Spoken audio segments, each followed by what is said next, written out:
진행할게요. 발레복합 04번입니다. 첫 번째 작품은 산수유 나무의 농사라는 작품인데, 이 작품에서 말하고 싶은 내용이 뭐냐면, 산수유 나무가 이파리가 나면 그 이파리가 만드는 그늘이 나올 겁니다. 그러니까 일반적으로 그늘이라고 하는 건 어두운 부분을 상징하기 때문에 부정적일 수가 있지만, 이 작품을 쓴 작가는 이 그늘이라고 하는 소재를 긍정적으로 해석을 하는 참신한 발상을 보입니다. 그래서 산수유 나무의 그늘이 이 작품 속에서 하는 역할은 다른 생명체에게 휴식을 제공한다라고 하는 역할을 한다라고 하는 측면을 바탕으로 타인을 배려하지 못하는 사람들의 마음의 그늘과 뭐 하냐면요, 대비를 시켜요.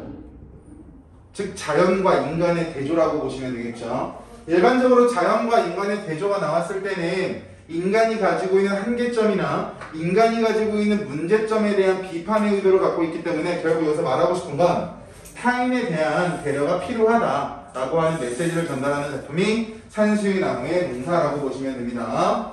바로 갈게요. 산수유 나무가 노란 꽃을 터뜨리고 있다. 노란 꽃 메모 쳐보시면 대놓고 나왔죠. 노란색이라고 나와 있으니까 색채 이미지가 나타난다라고 할 수 있을 거고요. 노란색 색채 이미지. 두 번째 2번. 이 부분은 산수유 나무가 만들어낸 결과물의 역할을 할 거예요. 산수유 나무가 꽃을 만들어냈다. 그리고 어떤 사람은요, 뭐라고도 볼 수 있냐면 추운 겨울을 버티고 얻은 것을 노란 꽃이다 라고 설명해도 특이사항은 없겠죠. 봄, 여름, 가을, 겨울 중에 겨울이 끝나야 꽃이라고 하는 생명물이 태어날 테니까, 자연물이 태어날 테니까 3번처럼도 해석할 수가 있을 겁니다. 이어서 볼게요. 노란 꽃을 터뜨리고 있다. 산수유 나무는 여기 네모 쳐보자. 그늘도 노랗다. 그늘도 노랗다라고 말하니까 1번 색채 이미지, 2번 그늘도 노랗다라고 하는데 여기서 말하는 그늘이라고 하는 거 마찬가지야. 산수유 나무가 만들어낸 결과물이 될 겁니다. 똑같이 3번. 근데 여기서 그늘의 의미는 앞서서 봤던 것처럼 다른 사람들을 배려하고 휴식할 수 있는 공간이 그늘이 가지고 있는 의미가 되겠죠. 그래서 네모 치는 것들은 규칙성을 가질 거예요. 색채 이미지 또는 산수유 나무가 만들어내는 결과물이라고 하는 공통점이 계속 맞물릴 테니까 살펴보시면 될 것 같고요. 이어서 볼게요. 마음의 그늘이 옥말려 든다고. 마음의 그늘이 옥말려 든다 세모 쳐보시면 마음의 그늘이 옥말려 든다라고 하는 건 굉장히 인색하고 이기적인 사람들의 마음이 돼요.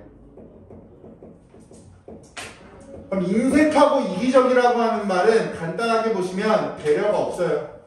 개인주의. 다른 사람에 대한 생각과 다른 사람과 공존하려고 하는 생각도 없고 자기중심적인 사고를 하는 사람들을 인색하고 이기적이다라고 설명합니다. 얘는 결국 앞에서 봤던 산수유 나무의 그늘과 대비를 이룬다, 대조를 이룬다라고 설명해도 크게 어려운 부분은 아니겠죠. 마음의 그늘이 옥말려 든다고 불평하는 사람들, 그럼 불평하는 사람들 세모 쳐보시면 결국 여기서 우리가 볼 수 있는 건 앞에서 나와 있는 산수유 나무와 불평하는 사람들이라고 하는 자연과 인간의 대조가 나타난다라고 하는 것도 특이사항 없을 거고요. 1행에 나와 있는 산수유 나무와 지금 우리가 세모 쳤던 불평하는 사람들이 대조를 이룬다라고 설명해도 특이사항은 없겠죠. 그 이야기는 앞에서 봤던 거예요. 도입부에서 설명했던 내용이랑 일치하는 부분이니까 같이 나란히 연결지어서 보시면 좋으실 것 같습니다. 나무는 그늘을 그냥 들이우는 것이 아니다. 밑줄. 나무는 그늘을 그냥 들이우는 것이 아니다. 무슨 말이냐면 나무는 그늘을 그냥 만들어내는 것이 아니다. 저절로 만들어내는 것이 아니다라는 뜻인데 결국 여기서 말하고 싶은 건 뭐냐면 그늘을 만들기 위해서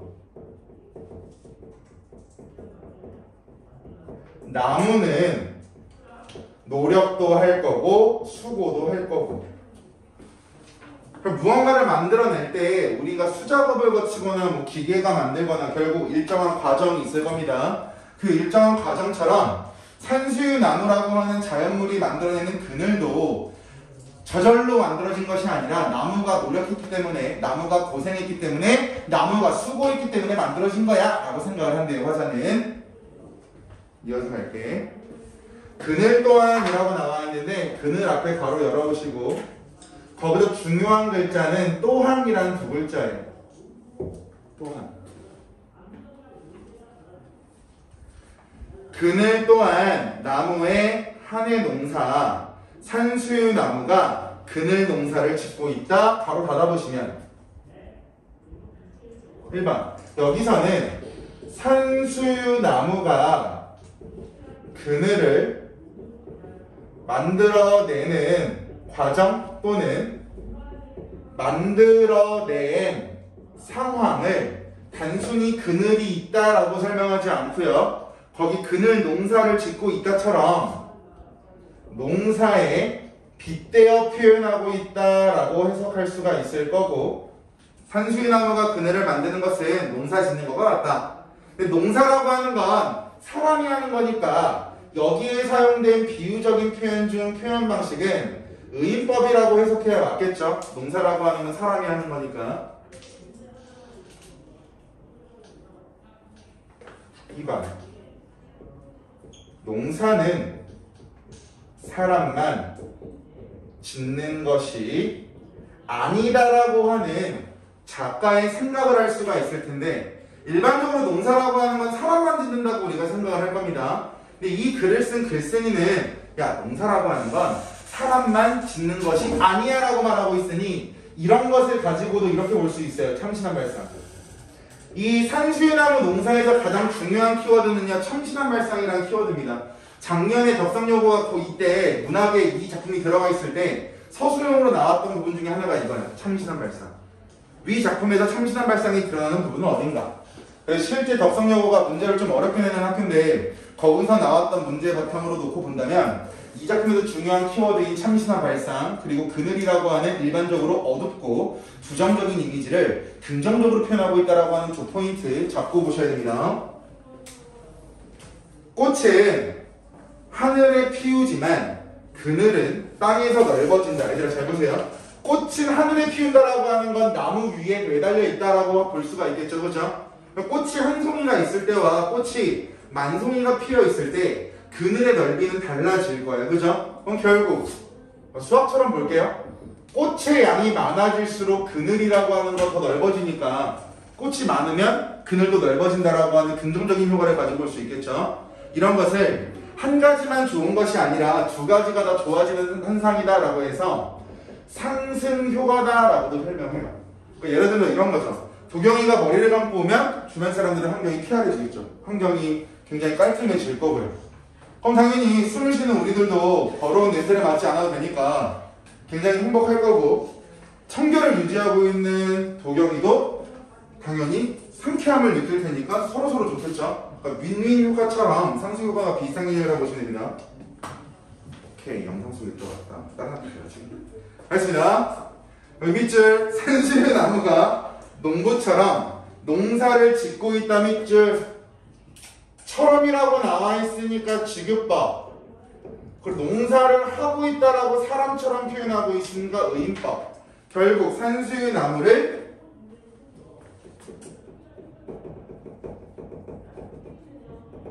농부에 빗대어 표현하고 있는 부분이 있죠.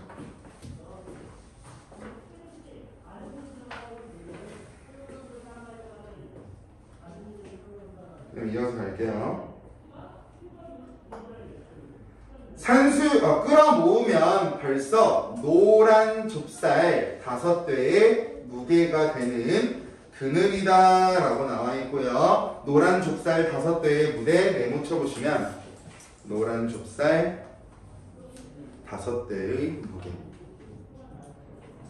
결국 그늘이라고 하는 것을 지금 노란 색깔이라고 표현하고 있고요. 또 하나 알고 있어야 되는 건 거기 나와 있는 노란 좁쌀이라고 하는 거 있죠. 노란 좁쌀이 나타내고자 하는 것은 산수유 나무의 꽃이 될 거고요.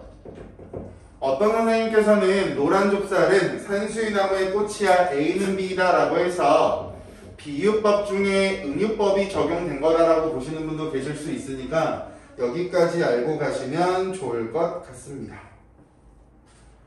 정리 잠깐 해보면 잘 보세요. 아까 2번 농사는 사람만 짓는 것이 아니다라고 했죠. 맞아요?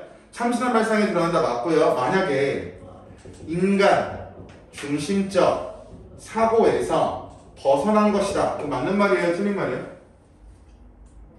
농사는 사람만 짓는 것이 아니다 라고 말하는 건 사람만이 할 수 있는 부분이라고 생각했던 농사를 사람뿐만 아니라 자연도 할 수 있다라고 설명하고 있는 거니까 이 부분을 통해서 인간 중심적 사고에서 벗어났다라고 말하면 맞는 말입니다.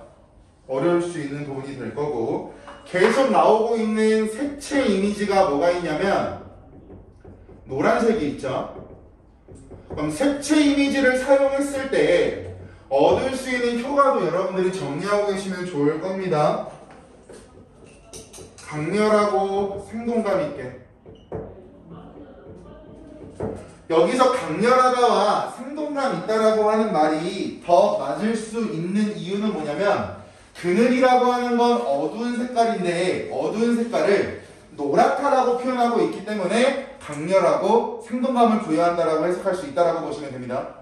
어두운 색을 노란색으로 표현하고 있으니까 거기까지 보시면 될 것 같고요. 두 번째 작품 수라 가겠습니다. 수라.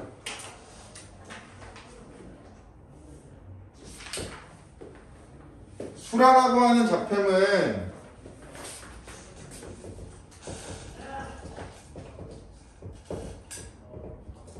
가족 공동체가 해체되었던 특정 시대 상황을 반영하고 있는 작품이 수라예요. 근데 이러한 가족 공동체가 해체된 것을 회복하고자 하는 소망이 드러난 작품이 수라라고 보시면 됩니다. 백석이라고 하는 작가는 일제강점기 시기에 작품을 많이 적었는데요. 일제강점기 시기에 작품을 많이 창작했기 때문에 당연히 이산가족의 아픔이라고 하는 포인트가 자주 나올 수밖에 없겠죠. 이어서 바로 갈게요. 그런데 여기서 중요한 건 뭐냐면 화자가 시적 대상이라고 설명할게요. 중심 소재. 거미라고 하는 스파이더 있죠. 실제로 거미를 보면서 이야기를 전개해 나간다라고 하는 게 시상 전개 방식 중 가장 중요한 포인트가 될 거고 여기서 가장 중요한 건 화자의 감정 변화예요. 화자가 거미를 맨 처음에 봤을 때와 마지막 작품이 끝날 때 화자가 거미에게 느끼는 감정 변화에 대해서는 여러분들이 정확히 알고 계셔야 되고 이 감정이 점점 커진다라고 해서 점층적 정서의 변화가 일어난다라고도 설명하거든요. 그 작품 보면서 설명을 드리겠습니다. 점층이라고 하는 말은 점점 커진다라고 알고 계실 거고 볼게요. 거미 새끼 하나 방바닥에 내린 것을 밑줄 나는 아무 생각 없이 문 밖으로 쓸어버린다. 1번 나의 정서 심리라고도 볼 수 있을 거고요. 거기에 정답이 나와 있습니다. 아무 생각이 없다라고 나오죠. 처음에 내가 거미를 내다 버릴 때는 아무 생각이 없었답니다. 두 번째, 화자가 버린 게 거미 새끼 한 마리를 밖으로 버려버렸어요. 그죠? 그러면 일반적으로 새끼가 있다면 새끼가 있는 곳에 어미가 있겠죠. 맞아요? 그럼 결국 거미 새끼 한 마리를 밖으로 버렸다라고 하는 건 거미 가족이 해체되는 원인을 제공하였다라고도 해석해도 특이사항은 없겠죠. 예를 들어서 지금 이 강의실에 있는 우리들이 거미인데 갑자기 누군가가 들어와서 민경이가 가장 나이가 어리다고 가정을 해볼게요. 민경이를 밖에다가 누가 버렸어요. 그럼 나 5명 중에 4명 같이 사는 거고 민경이만 따로 떨어져 살아야 되는 상황이 되겠죠. 결국 화자도 가족 공동체 해체를 경험하고 있고 가족 공동체가 해체됐기 때문에 슬픔을 느끼고 있는데 처음에 거미 새끼를 봤을 때는 아무런 생각이 없어서 거미 새끼 한 마리를 밖으로 그냥 버려버렸답니다. 자기가 겪고 있는 아픔을 또 다른 생물체에게 동일하게 전가하는 행위가 되겠죠. 이어서 보겠습니다. 차디찬 밤이다. 차디찬 밤 세모차 보시면 일제강점기요.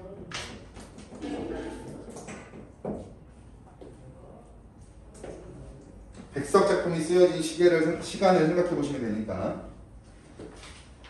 어니젠가라고 하는 거 방언입니다. 사투리 방언. 백석시의 특징이에요. 언젠가라는 뜻입니다. 언젠가 새끼 거미가 쓸려 나간 곳에 큰 거미가 왔다. 자기 새끼 찾으러 온 거죠.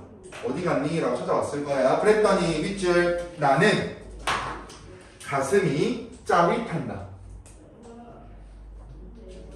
화자의 나라고 적을 때 똑같이 나의 정서 심리.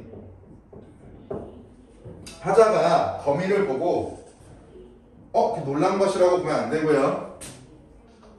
어미가 새끼를 찾아온 것이라고 생각하고 있겠죠. 아무 생각이 없다가 생각하기 시작했어요.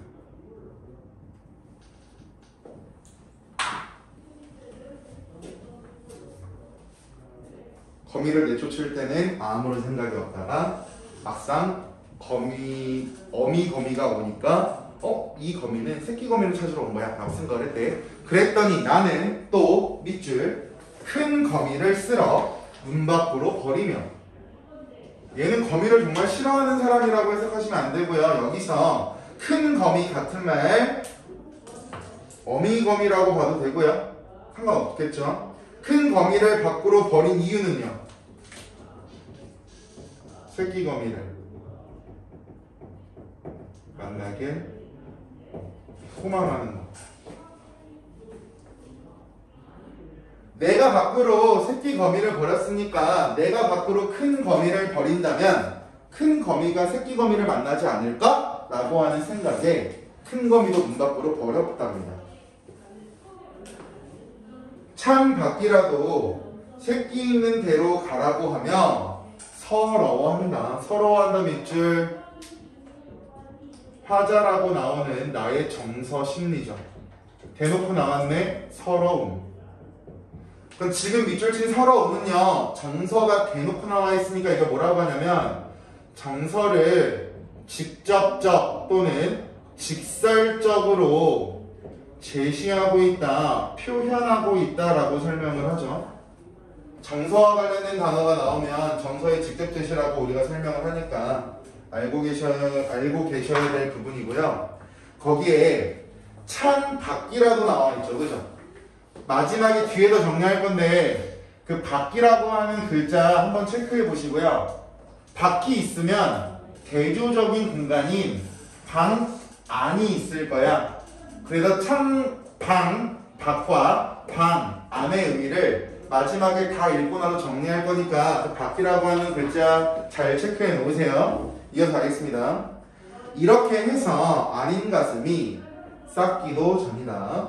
어디서 좁쌀 알만한 안에서 가재, 방금 또는 갓 깨인 듯한 발이 채 서지도 못한 또 한 마리 거미가 나왔습니다. 무척 작은 새끼 거미. 거미 종류 3개 나왔네요. 새끼 거미, 큰 거미, 무척 작은 새끼 거미가 이번에는 밑줄 큰 거미 없어진 곳으로 와서 아물거린다. 나의 정서와 나의 심리는요. 큰 거미를 찾아온 것이라고 생각하겠죠. 무척 작은 새끼 거미가 큰 거미를 찾아온 것이라고 생각하고 있을 거예요.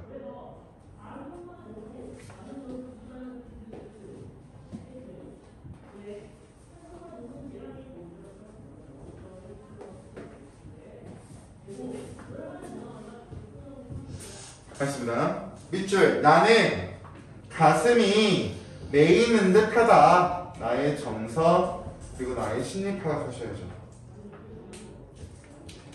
거미의 모습에서 가족 공동체의 해체로 인한 슬픔을 느끼는 부분이 되겠죠. 새끼거미가 먼저 들어왔고요. 새끼거미를 제가 방 밖으로 버렸죠. 그 다음에 그 자리에 큰 거미가 왔어요. 큰 거미를 보자마자 나는 큰 거미가 새끼를 찾아왔구나. 그래서 밖으로 내보낸 새끼거미를 만나라고 큰 거미를 내보냈고요. 마지막으로 무척 작은 새끼거미를 본 순간 내가 거미 가족을 망가뜨렸구나. 거미 가족을 해체시켰구나 라고 생각하면서 화자 본인이 겪고 있는 가족 공동체의 해체로 인한 슬픔까지 공감하고 있다고요. 이어서 갈게요. 내 손에 오르기라도 하라고 나는 손을 내어 미나 분명히 울고불고할 이 작은 것은 나를 무서이 달아나 버리며 나를 밑줄 서럽게 한다. 나의 정서 또 나왔죠. 서럽다. 이 작품은 정서의 직접 제시가 두드러진 작품입니다. 돌려가지 않고요. 대놓고 직설적으로 말해요.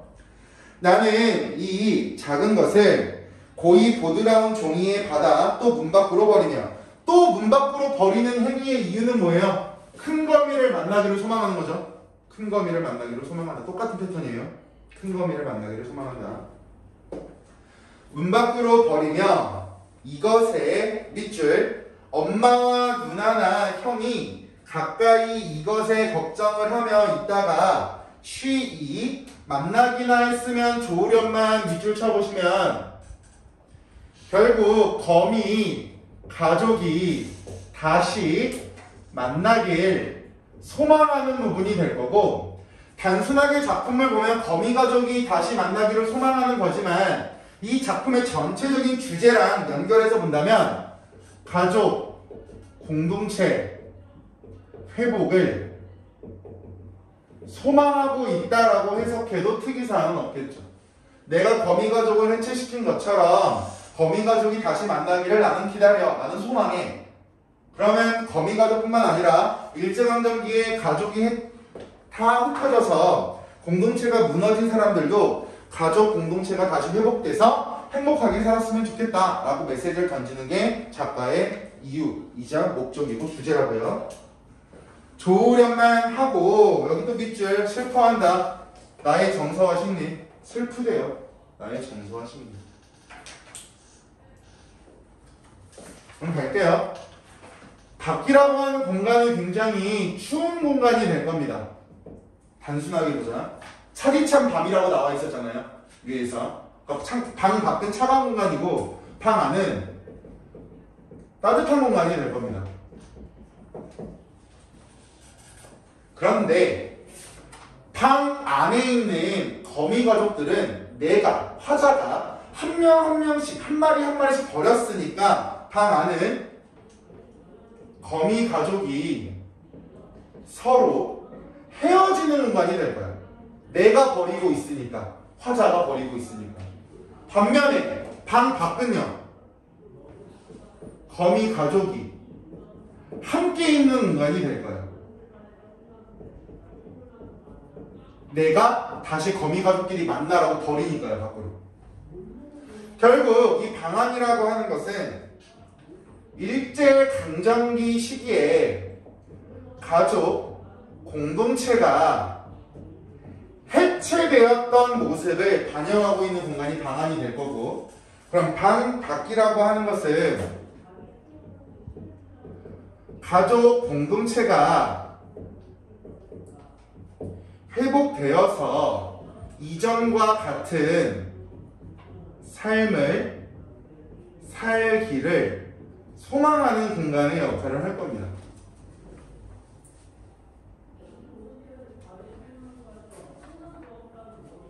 그래서 방 밖이라고 해서 무조건 부정이라고 해석하시면 안 돼요. 이 작품에서 방 밖은요, 오히려 거미 가족이 만날 수 있는 공간이라고 하는 측면에서는 가족 공동체가 회복될 수 있는 공간이어서 긍정적으로 볼 수도 있고요. 처한 환경 부정적이겠지만 긍정적으로도 볼 수 있고, 오히려 방 안이 가족 공동체가 해체되는 공간이 되기 때문에 부정적으로 볼 수도 있다고요. 그러니까 무조건 방 안이니까 좋은 공간, 방 밖이니까 나쁜 공간, 이렇게 단편적으로 해석하시면 안 되고 작품 속에 등장하는 상황을 놓고 여러분들이 비교를 해보셔야 그 두 가지 부분이 연결되실 테니까 알고 계시면 좋을 것 같습니다. 그 다음 마지막 4번 설해목 갈게요. 법정 승입 작품.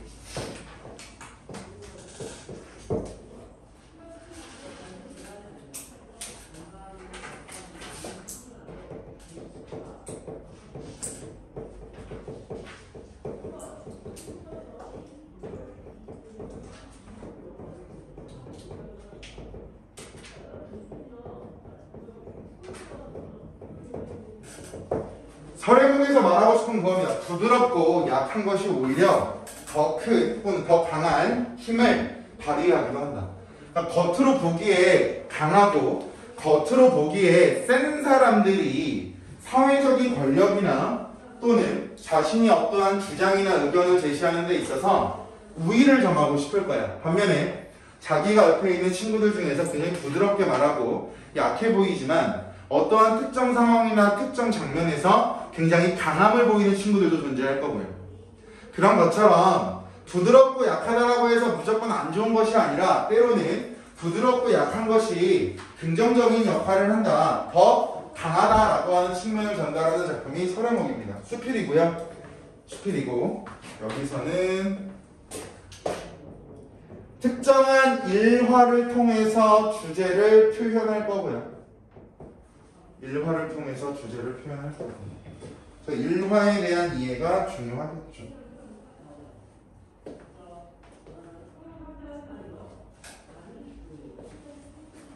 몇 가지 단어로 나열하면 부드러움, 너그러움, 사랑이라고 하는 것들이 강함, 딱딱함과 같은 것보다 강하다를 주장을 할 겁니다.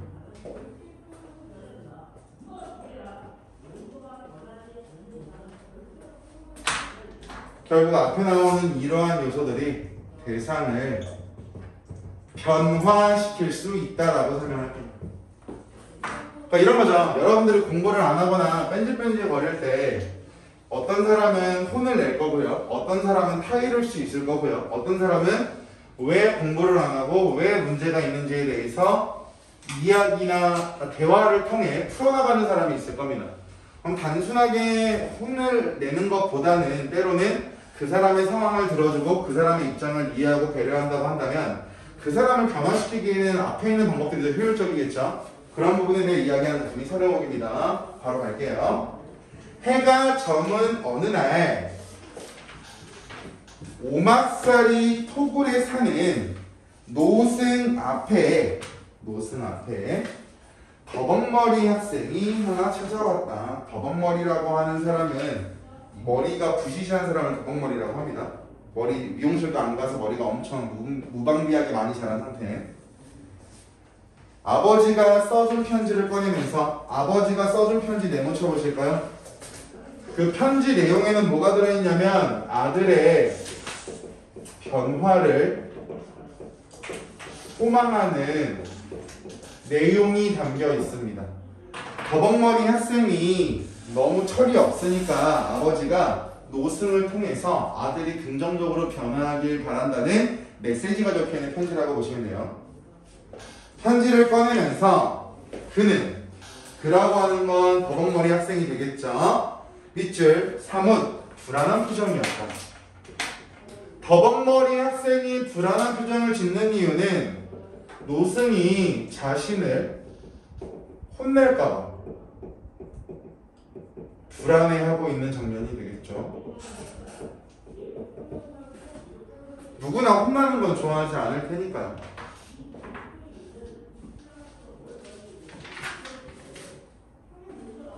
이어서 갈게요. 사연인 즉 이라고 나와 있는데 이라고 하는 글자 앞에 열어보시면 여기서부터 무슨 내용이냐면 편지 속 내용입니다. 아버지가 노승에게 주라고 했던 편지 속의 내용이 나올 겁니다. 이 망나니를 여기서 말하는 이 망나니라고 하는 건 아버지 입장에서는 우리 교재에 나와 있는 더벅머리 학생이 될 거야. 자기 자식이 되겠죠. 이 만난 일을 학교에서고 집에서고 밑줄 더 이상 손댈 수 없으니 아버지 입장에서 자기 자식을 더 이상 손댈 수 없다라고 하는 건 자식을 다스릴 방법이 없으니 그럼 더벅머리 학생은 양아치였나봐요. 담배 피우고 술 먹고 때리고 난리치고 이런 것들이 되겠죠.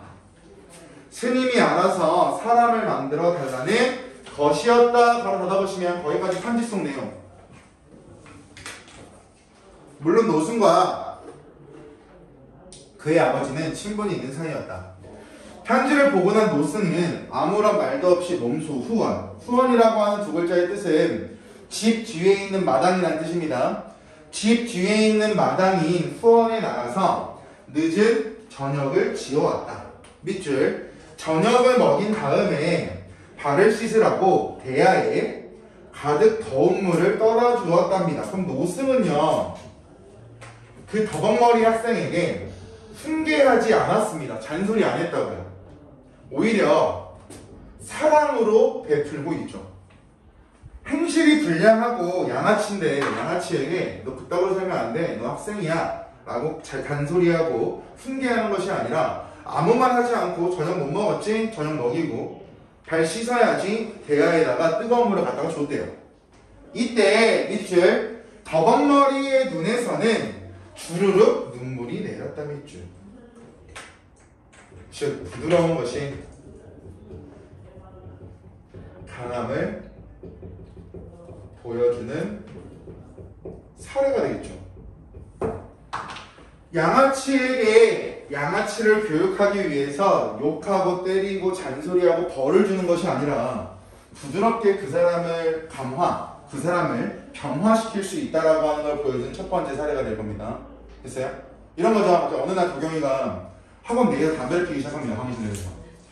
그걸 보면은 선생님들이 당연히 열받겠죠. 친구들도 뭐라고 할 거고, 그죠? 그런데 그 상황에서 효빈이가 도경아 잠깐 나랑 이야기 좀 할래? 라고 데리고 나간 다음에 냄새가 날까봐 양치질을 시켜줘요. 그러면 도경이는 눈물을 흘리면서 나 그러면 안 되겠다 라고 감동을 받을 수도 있을 거고요. 변화가 일어날 수도 있겠죠. 이런 식으로 부드러움이 강함을 이기는 사례. 그는 아까부터 훈계가 있으리라. 훈계는 그럼 세모 쳐보시면 여기서 말하는 그 훈계라고 하는 건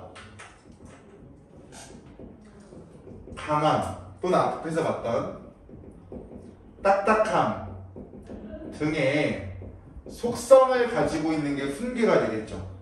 발을 씻으라고 더운 물을 떠다 주는 건 부드러운 게 될 거고 훈계라고 하는 건 잔소리 꾸짖음이니까 부정적인 게 될 거야. 그는 아까부터 훈계가 있으리라 은근히 기다려지기까지 했지만 즉 더벅머리 학생의 입장에서 노승도 나를 꾸짖겠지. 노승도 나에게 훈계하겠지 라고 생각을 했대요. 스님은 한마디 말도 없이 시중만을 들어주는데 시중 동그라미 시중이라고 하는 건 그 사람을 도와주고 베푸는 걸 시중이라고 하죠. 그죠? 여기서 말하는 이 시중이라고 하는 건 부드러운 등의 속성이 될 거고 앞에 나와 있는 훈계와 시중이라고 하는 저 두 가지는 대조를 이룰 겁니다.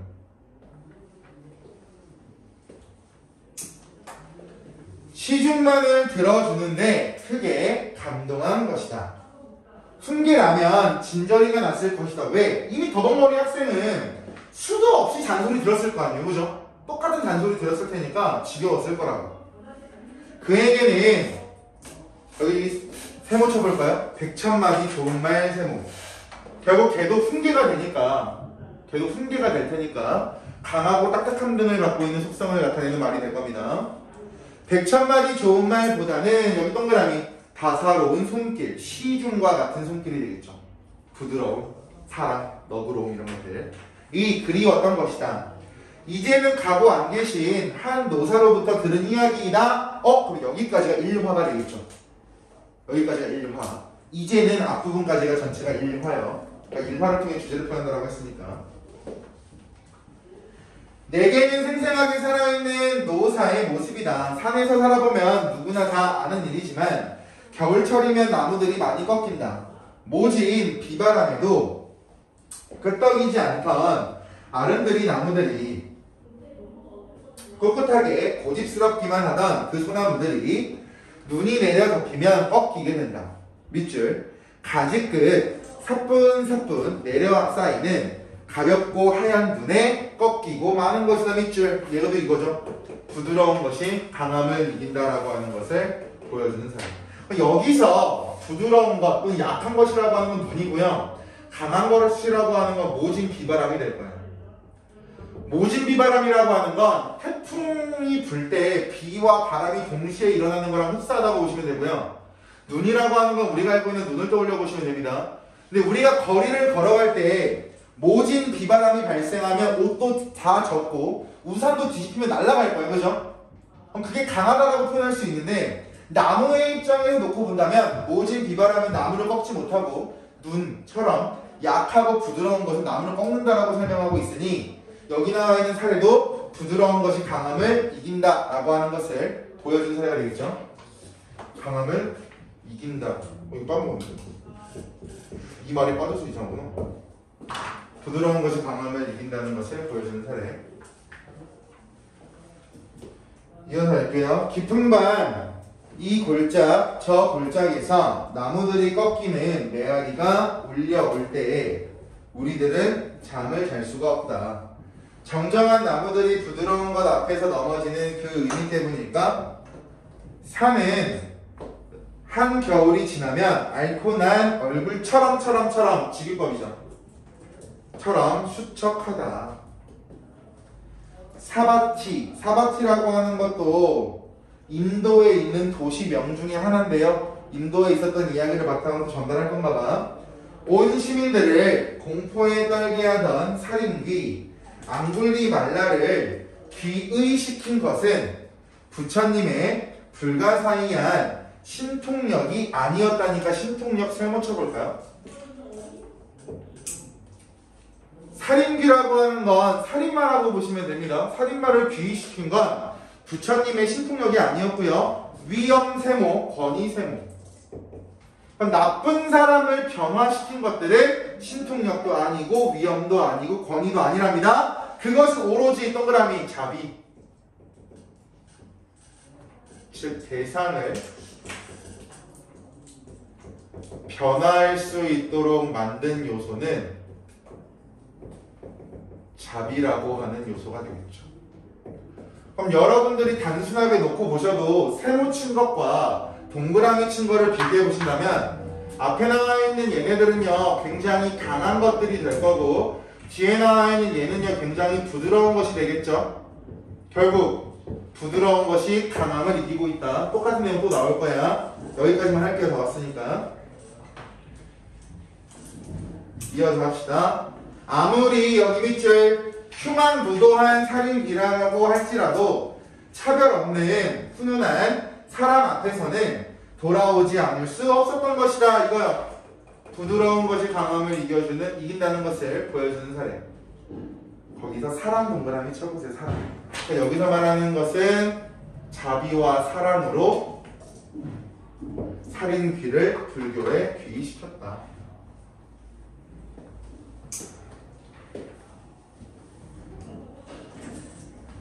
또 할게요. 바닷가에 라고 나오죠? 바닷가 앞에 가로 열어보세요. 거기서부터 끝까지가 이거야. 얘들아. 또 부드러운 것이 강함을 이긴다는 것을 보여주는 사례 끝까지. 또 이게 나올 겁니다. 마지막 부분도. 바닷가의 조약돌을 그토록 둥글고 예쁘게 만든 것은 무쇠로 된 정이 아니라 무쇠로 된 정 세모 치셔야죠. 무쇠로 된 정이라고 하면 강하다라고 하는 느낌이 들 겁니다. 그런데 이 강한 것이 아니라 부드럽게 쓰다듬는 동그라미 물결이라고 하는 것도 부드러움이 되겠죠. 결국 부드러운 것이 강한 것을 이길 수 있다라고 하는 것을 보여준 사례들이 나열되어 있는 작품이 설의 목이었습니다.